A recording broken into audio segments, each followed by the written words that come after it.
Assalamu alaikum wa rahmatullahi wa barakatuh. Yesterday we talked about the dream of Abdul Muttalib about the coming of the Prophet sallallahu alaihi wasallam. Today I want to talk about tribal culture of Makkah, where an almost deadly fight broke between Abdul Muttalib and his uncle Nawfil. What was the reason behind it? You need to go back in the history and the lessons that I've already told you about, that at the time of the Qusay, and who's Qusay? Again, for those of you who do not remember or those of you who are here for the first time, Prophet Muhammad sallallahu alaihi wasallam's ancestry that I told you about, that Muhammad, the son of Abdullah, the son of Abdul Muttalib, the son of Hashim, the son of Abd Manaf, the son of Qusay. Qusay is the person who is from the ancestors of Prophet sallallahu alaihi wasallam, who after coming into the leadership position brought Quraysh back in Makkah. Quraysh who were dispersed all over Makkah or maybe outside of the Makkah for the most part, he gathered all of them and brought them and settled them in different places and gave them some settlements. Prior to that, as we have learned, it was Banu Khuza'a that was in charge of the Makkah as they were displaced. And Banu Khuza'a became in charge of Makkah after displacing Jurhum. So Jurhum were displaced by Khuza'a and Khuza'a was displaced by Qusay. We have talked about the details before. Don't want to go into those details. But the reason I want to bring Qusay over here is because Qusay introduced some positions in Makkah, very honorable positions, like the position which is responsible as the caretaker of the Kaaba, the position that is responsible for providing the food to the pilgrims, or the position that is responsible for providing water to the pilgrims, or the position that is responsible as a flag bearer who will gather people in case if there is a problem and we need to have a united front, which is the position of al-liwa. Similarly, he established a house, a Darun Nadwa, which is the council house, and where everybody will come and meet, but somebody had to be taking care of that house as well. Similarly, because that place was their Supreme Court, that place was their Parliament House, and all of that decision making will be taking place over there. And also he introduced the position of Qiyada, the leadership position. So all of these, or generals in the wars and things of that nature. So all of these positions were introduced into the family of Qusay. And Qusay had several sons. And we have learned about the two most prominent sons, Abdul Dar, who is the oldest of all the sons, and he also had a son, Abdul Uzza, he had a son, Abd, and he had a son, Abd Manaf. These are the four sons of Qusay that we know of. Now, remember, Qusay had a brother, older brother, whose name was Zuhra. Both of them came from the father by the name which is commonly known as Kilab. So Qusay ibn Kilab and Zuhra ibn Kilab. The reason I'm giving you all of these details, because last lecture, even though I talked about it, somebody still said, who is Zuhra? Zuhra is the brother of Qusay. And Qusay, as I already told you, who is he? From the ancestor of Prophet sallallahu alaihi wasallam. So it is also important in today's lecture to understand who is Zuhra, because we will be talking about a little bit about Banu Zuhra. From the Zuhra, we have the mother of the Prophet sallallahu alaihi wasallam. Her name is Amina bint Wahab. Amina, the daughter of Wahab. And from the children of Qusay, from the son Abd Manaf is Prophet sallallahu alaihi wasallam, and Qusay's another son Abdul Uzza, from his descendants is Khadija radiyallahu anha, the wife of the Prophet sallallahu alaihi wasallam, and I've also talked about that with you in the past, but I wanted to emphasize it again. So Abd Manaf, his real name was Mughira. Abd Manaf also had four sons. Hashim was one of them, and Hashim was not his name. Hashim became his name because of his quality of putting the bread in a meat dish with a lot of gravy in it, and he would soak the bread in that, and he would feed that to the poor people or the needy people or the pilgrims. Anyway, because of those reasons, he was commonly known by the name of Hashim, but his real name was Amr or Amr al-Ula, or in some books it also says his name was Umar. So Umar. But the common consensus is that his name was Amr. Amr is the name of Hashim, and Mughira is the name of Abd Manaf. but they became more famous by the name of Hashim and Abd Manaf, respectively. Okay, so before I get to those almost deadly war, I want to give you a background information. That's why I'm talking about all of these things. So, Mughira or Abd Manaf's 4 sons, Hashim, Muttalib, Abdul Shams, and Nawfil. 4 sons. Hashim, Muttalib, Abdul Shams, and Nawfil. These are the 4 sons of Abd Manaf.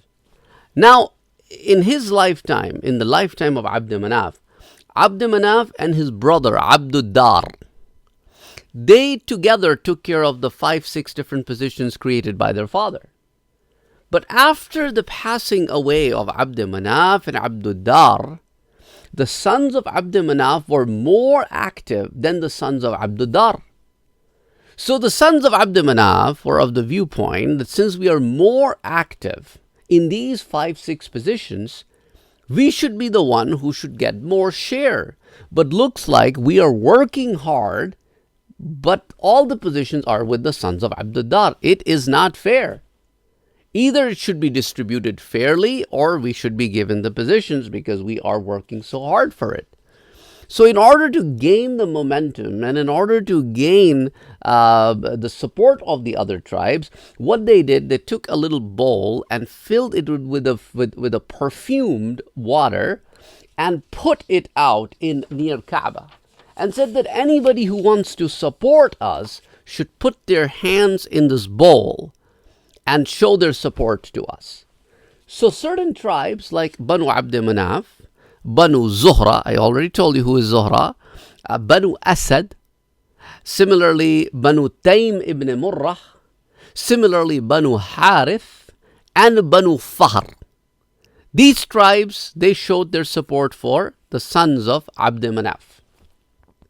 On the other hand, when these people put their fingers in this fragrant water, and they were known by the name of Mutayyibun, the one who has the pact of fragrance. Now, on the contrary, what the children of Abdul Dar did, they brought a bowl filled with blood in it. And they said that anybody who soaked their hands in this bowl shows their support for us. And anybody who would put their hand in the bowl and would lick their fingers would rather be considered a better supporter. And you're basically talking about blood here.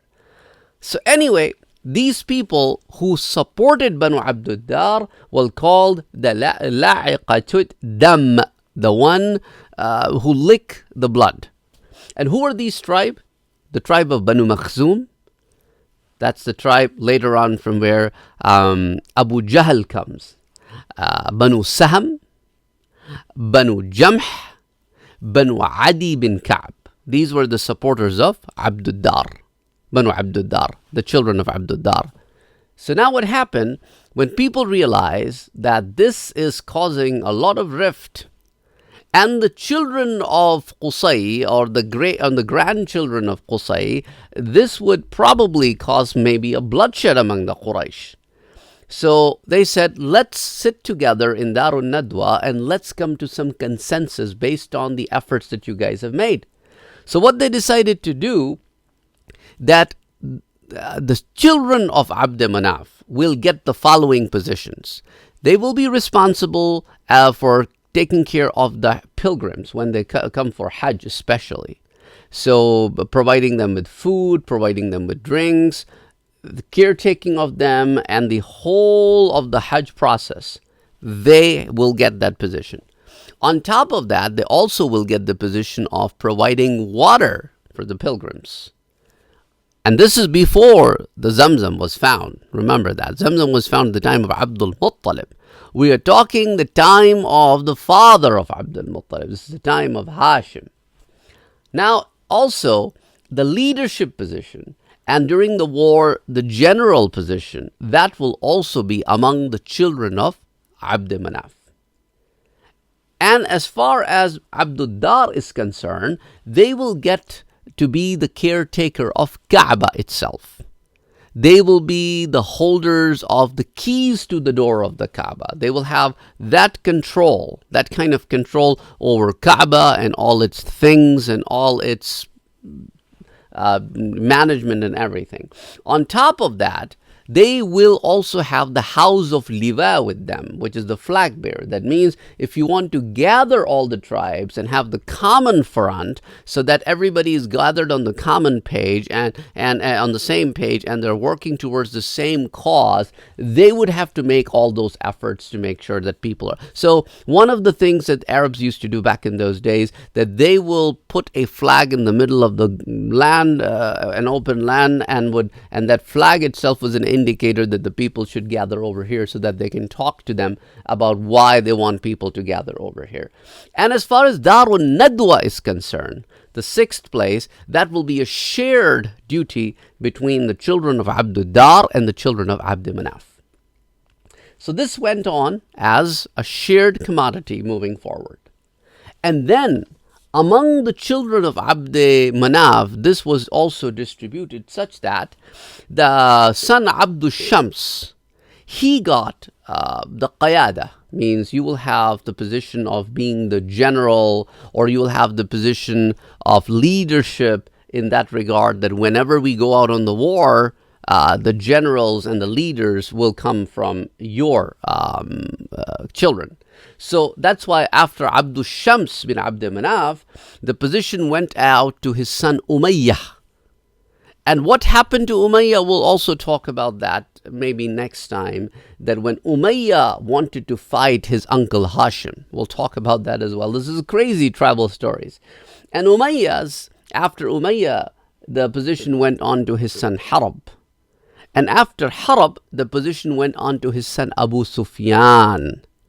So that's how you know that Abu Sufyan this is how he's linked with Bani Abd Manaf. That Abu Sufyan is the son of Harb. Harb is the son of Umayyah. Umayyah is the son of Abdul Shams, and Abdul Shams is the son of Abd Manaf. So Abu Sufyan is linked with the Prophet ﷺ on Abd Manaf. So these are all Bani Abd Manaf. And then he is from the branch Bani Abd Shams. And also Muawiyah radiallahu anhu. And Abu Sufyan also accepted Islam. So he is also radiallahu anhu after he accepted Islam. So all of these people are from Banu Umayyah. So it's Sayyidina Uthman ibn Ghani radiallahu anhu. He is also from Banu Umayyah. And there are many other companions of Prophet sallallahu alaihi wasallam who are from the Banu Umayyah. So whenever we say the Banu Umayyah, we are referring to this individual by the name of Umayyah, who is the son of Abdul Shams, became the most famous sons of Abdul Shams. Anyway, moving forward, I have that story to tell you, but I want to build that background information so it will be easier for you to understand the details. So now comes the question, let's also address that question that, okay, then why is it that in the battle of Badr, it was not the Abu Sufyan that was the flag bearer from the people from Mecca, rather it was Utbah ibn Rabi'ah. You need to understand, again, the tribals. Who is Utbah bin Rabi'ah? Utbah bin Rabi'ah is first cousin of Abu Sufyan. Abu Sufyan's father Harb and Utbah's father Rabi'ah, they are brothers. So they are sons of the same father, Umayyah. So in the absence of Abu Sufyan, Utbah being older than Abu Sufyan, so much older than Abu Sufyan, that Utbah's daughter, Hind, is married to Abu Sufyan. So Utbah being older, or one of the elders of Banu Umayyah, and was present in Makkah because Abu Sufyan was the whole reason the Battle of Badr was fought, because he was bringing the caravan back from Syria and he sent in a word to Makkah to come and save the caravan. So of course somebody from Banu Umayyah had to take the charge and become the leader. So that's why Utbah bin Rabi'ah was picked and he became in charge, and he had this thing of leading the people in that battle. So I just wanted to give you that background information. But if you remember any other battle from there onwards where Abu Sufyan participated, like the Battle of Uhud, be it Battle of Ditch, it was Abu Sufyan that was the main leader of Makkah, who was representing them in the battlefield. Anyway, moving forward. So this was the Banu Umayyah. that got that. And these details come in As-Sirah An-Nabawiyya by Ahmed bin Zaini Dahlan in volume number 1, pages 24 and 25. And I'm also adding some additional information that we have talked about, or give you some background information of that. Okay, now let's move on to the next thing. That is the caretaker of the pilgrims, and that stayed in the Banu Hashim. And Hashim got it from his son from his father Abdul Manaf. Hashim received it, and after Hashim it passed on to Hashim's son Abdul Muttalib, and after Abdul Muttalib it passed on to his son Abu Talib, and after Abu Talib is passed on to Abu Talib's brother Abbas. And this continued even during the times of the Abbasi Caliphate, until and unless where Abbasis lost the school of like the power and the caliphate, that's when this whole thing ended.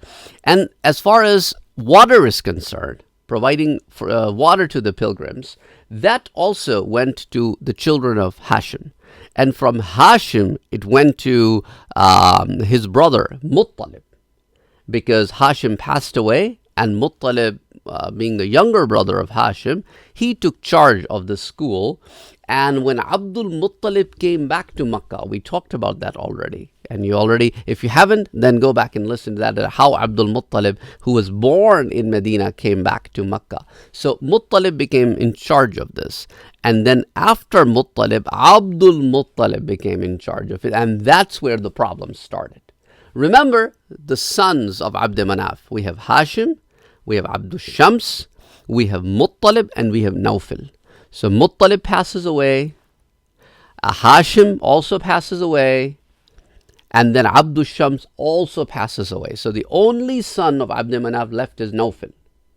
So Nawfil is there, and Abdul Muttalib, being a young man in Makkah, after the passing away of his uncle Muttalib, who was the caretaker of the other positions, passes those positions to Abdul Muttalib. Now Nawfil becomes jealous that in my presence, how is it possible that my nephew is getting all the attention? So when Abdul Muttalib gets the position of providing for the water, that's when Nawfil turns against him. And he uses brutal force and takes over all of those stations and all of those lands and all of those houses where Abdul Muttalib was responsible for providing for the water needs of the pilgrims. He just by force takes over all of those things. Nawfil, the uncle of Abdul Muttalib. And then he says, Abdul Muttalib, it is now mine. And Abdul Muttalib was like, how can you take it? I was the one who was given this position. He said, I don't care. It is mine. If you can take it back.